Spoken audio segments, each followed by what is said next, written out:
Welcome everyone to Quantum Leap. I'm your host, Toyin Umesiwi. With me in the studio here in downtown Aurora is Mr. Sam Odeh, a very special guest with us today. Welcome to Aurora. Thank you. Thank you so much for coming down from Chicago. I really do appreciate this visit. Thank you very much for having me. Awesome. So, Mr. Sam Odeh is the founder and CEO of Power Energy Corporation USA, and is currently the chair of the Illinois District Export Council, which I'm also proud to be a member of. So, thank you so much for your leadership. Mr. Sam's global experience spans over 30 years and includes strong relationship and leadership under Mobil Oil and ExxonMobil, where he had a great international leadership experience, traveling the world, well traveled. And we're going to be hearing, experience from your experience and insights from you today. So thank you so much for being here. You have great export experience, which includes multiple global advisory and development of downstream oil and renewable fuel integration and blending for environmental green energy, which you're going to share a little bit with us as well. You're going to educate us today. And so you're really big on economic empowerment, economic development, empowering the business community, educating the business community, connecting us with resources, government resources as well. So I'm super excited and honored, deeply honored to have you with us. Thank you so much for being here. Thank you. Thank you, Torian. And we are proud to have you on LDEC, as well as proud to have all of our colleagues who are also here with us. Thank you so much. Thank you. So, while I've given just a high level of your experience, there's so much deep in there. How would you help us understand your job at the Power Energy Group? What do you do? What does it cover? I know you also have global expansion. Would you care to just share with us highlights on your work, your great work? Sure. As any leader, you have to define your vision, and primary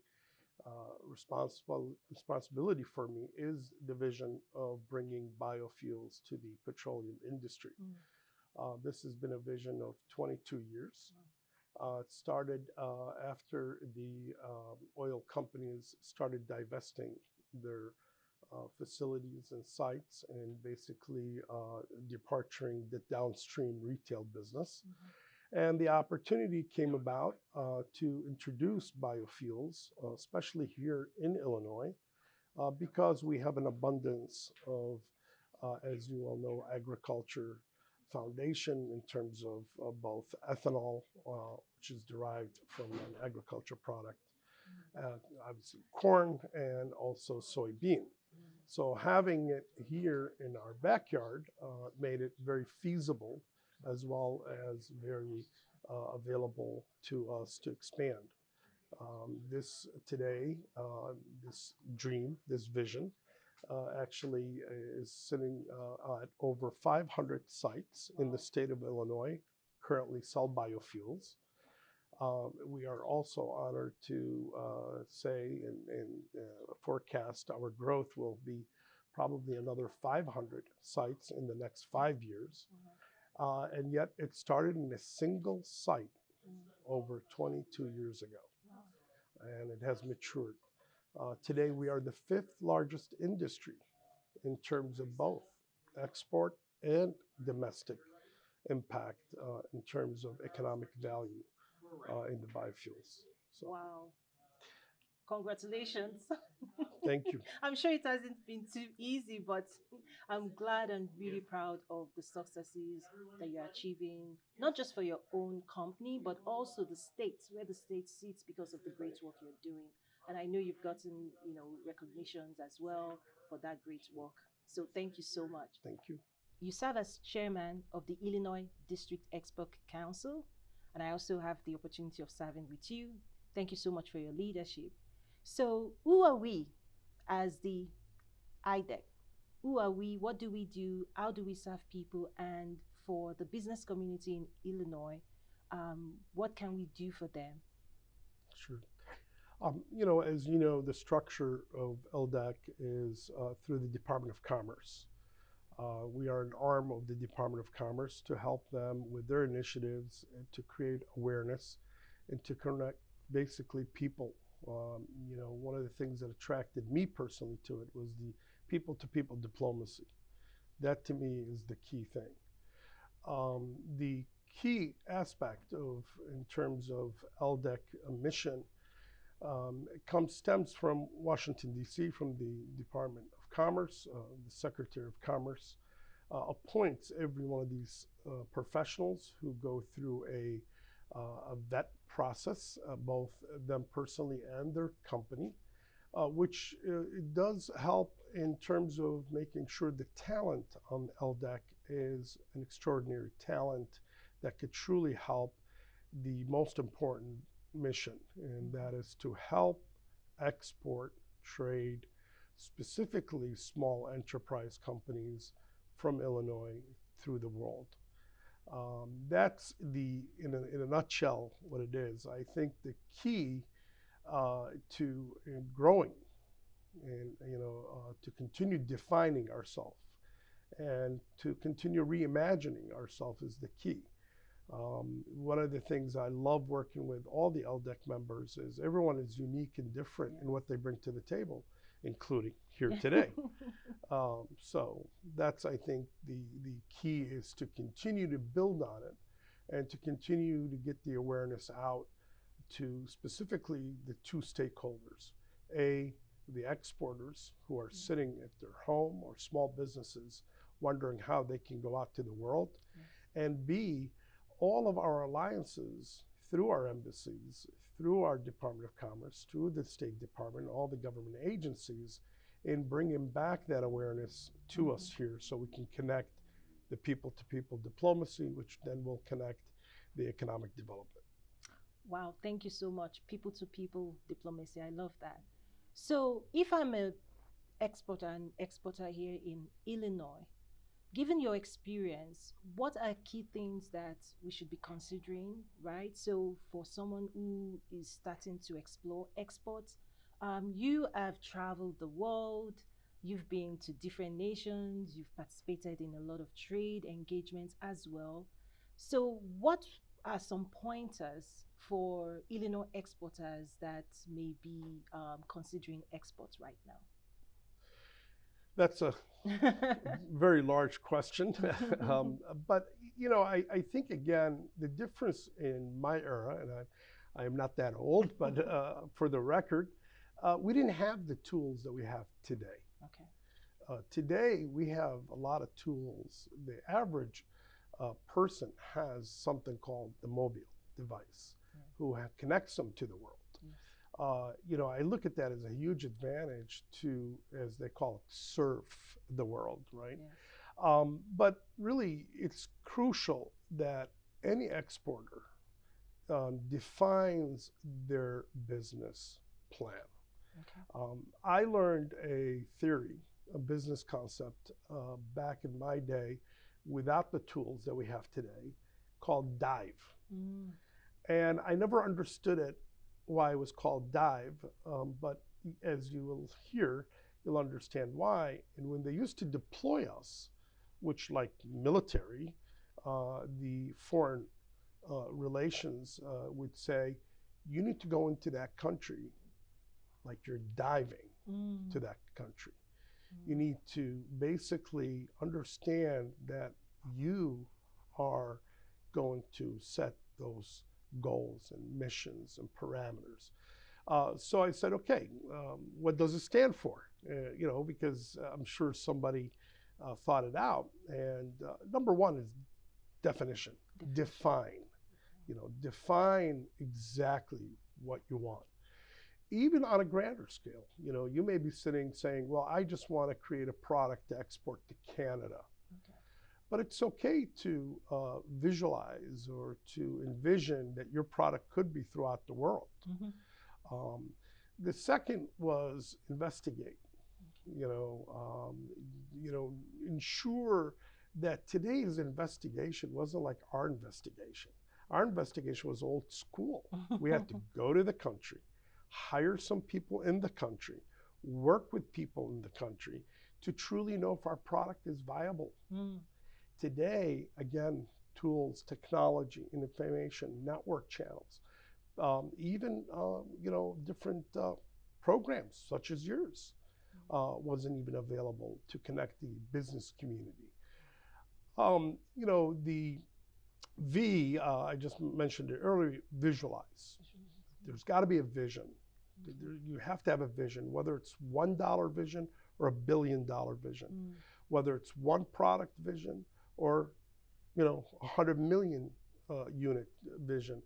You have to set that vision and work on that vision. Because as they used to tell us, in the days when I work, is you're not going to recreate the oil company. It's already there.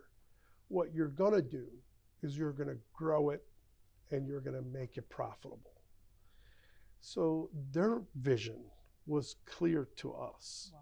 Wow. I think a lot of exporters that I talk to sometimes really lack just that simple principle, vision. Last but not least, it's the most important. Earnings. Your earn, your sweat, your equity. What is it? What are you doing it for? Are you doing it for charity? Are you doing it for your wealth? Are you doing it for the wealth of others? Are you doing it? You have to define your earnings in every way, both personal and business. Wow, thank you so much. Since I've known you, I've also found out that you're very, very, very great at relationships. So when it comes to exporting or business itself, we tend to do business with people we know, like, and trust. What are the key principles, personal principles that you've adopted that have allowed you to continue to build strategic relationships that have helped you to be successful, be it here in the US or even going international? Any tips for those who are looking to go beyond their comfort zone, right? Go into new countries, new places, new regions of the world. What helps people succeed in building new relationships from an international perspective? If I was going to summarize one word, humble. That's really the key. You have to always look at who you're engaging with. You have to know their culture. You have to know their religion. You have to know what they do for fun. Yes. One of the things that we do as an industry, the oil and gas industry, we spend millions and millions of dollars on building relationships. And we used to call it the core. And the reason was the core because we had a product that was easy to sell, really. I mean, when you think about it, everybody needed energy, especially 20, 30 years ago, where today you have a lot of multiple different energy sources. But we knew that if we can get the trust factor and build the relationship with the country, and primarily we were working with governments. So we were not working with entrepreneurs. Very few entrepreneurs were in the oil and gas outside the United States, including Canada and Mexico, our closest two neighbors.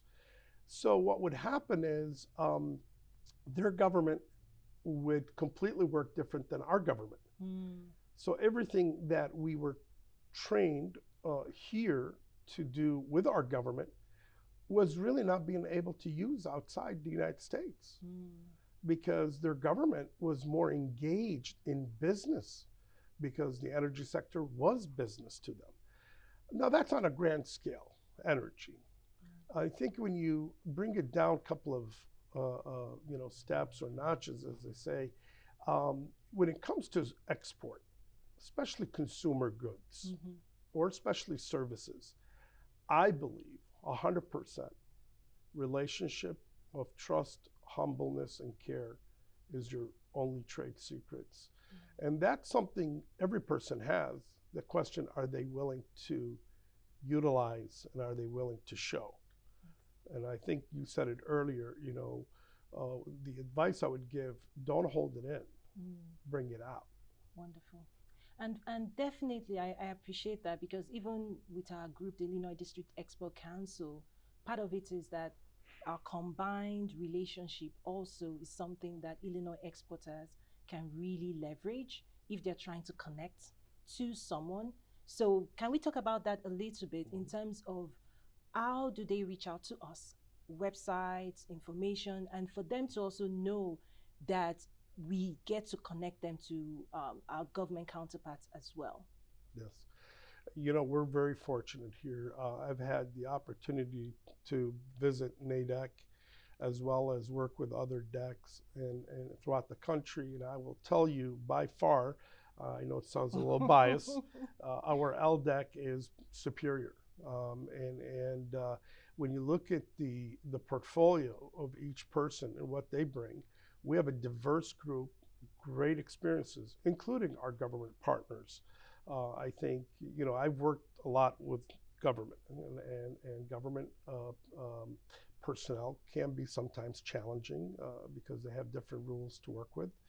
But it's the person that delivers that message clearly on behalf of that government agency. I've always said, you know, one of my favorite lines was always, well, I have a problem with this government agency. And I said, great, this government agency talks. I want to meet them, you know. And I said, no, you have a problem with a person in that government agency who unfortunately portrays that government agency. And also there's a good thing, right? When there is a good person in the government agency, they're also pertain the difference with LDEC, the uniqueness is they're entrepreneurs. Number one, every one of them works in some fashion of their own company or their own division. The second thing is they have their own networking, which could be defined multiple layers of opportunities.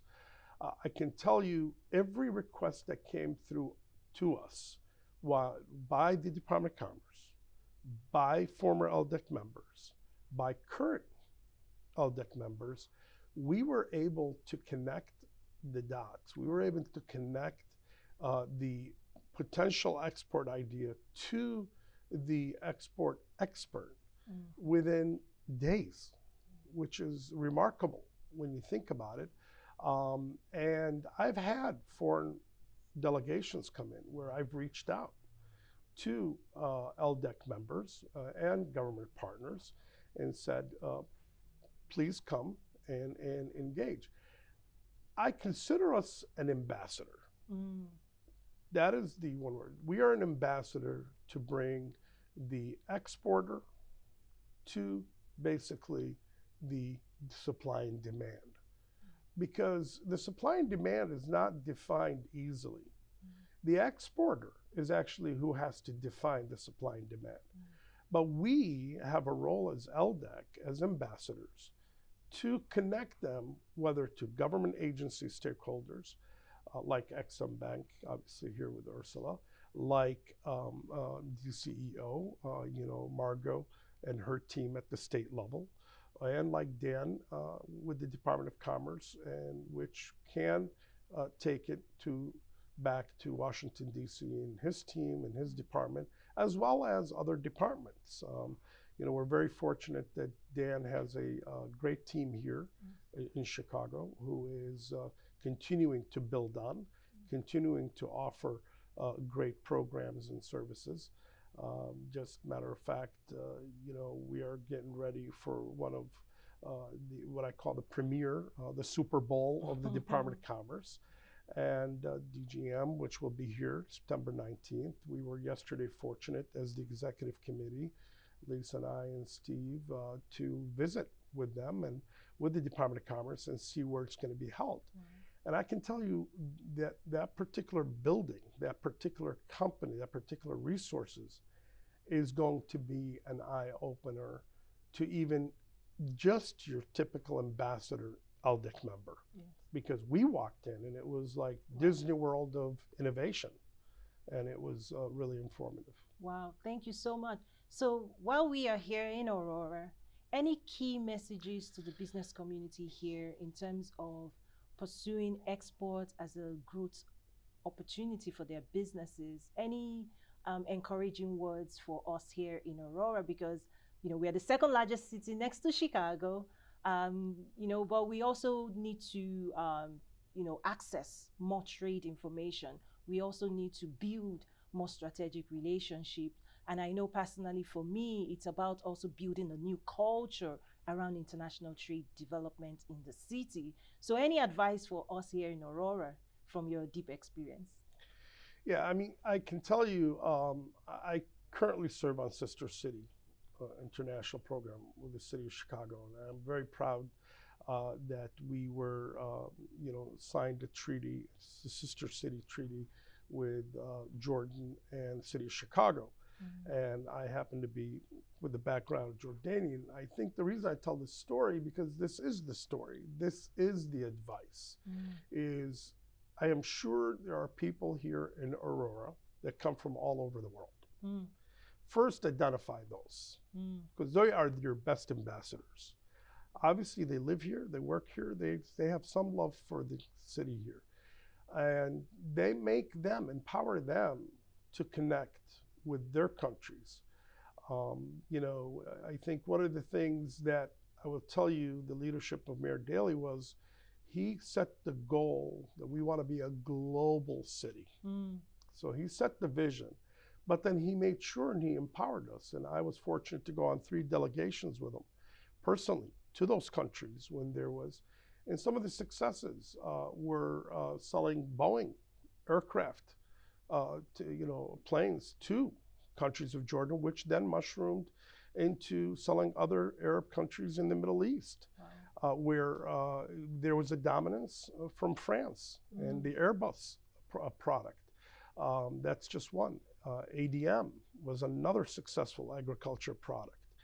But bringing it back to Aurora, start with your people, start with what you have, empower them, find out where they're from, find out who they know.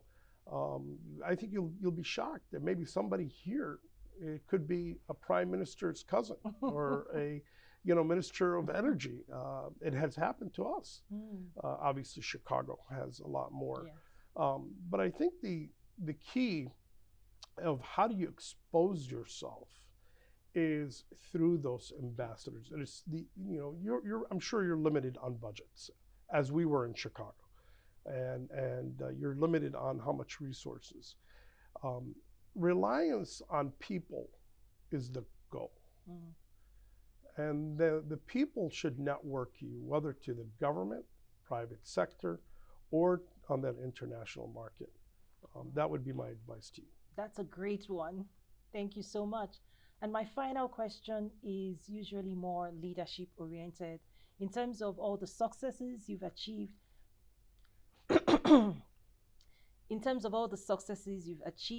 what would be your top one or top 2 success secrets that you would be kind enough to share with my audience? I would tell you I was very fortunate in the oil and gas industry in an era where mentorship, we use it today very loosely, but it's not really practiced. I was mentored by 3 individuals that are probably responsible for 10% of the world energy, not just the United States energy. And I'm very fortunate. I had a personal situation where my father died. I was young. I walked in as an intern, and I became that role where I was looking for that leadership. And I was fortunate to find it. And I would tell you today, I owe it to those 3 people. Wow. No doubt about it. In terms of the trade secret, there's very little trade secret in the oil and gas. I mean, we're very who we are, what we are. I think the trade secret, as I said earlier, was the opportunity to be humble and to jump ship, get out of your comfort zone, get out of Chicago, get out of Illinois, get out of the USA. And was when they deployed me, I remember I shared with you earlier before we started, when I did the Africa region, which started in Egypt all the way down to close to South Africa, I was 28 years old. To send someone 28 years old is very similar to sometimes the way we're deploying some of our young to the military.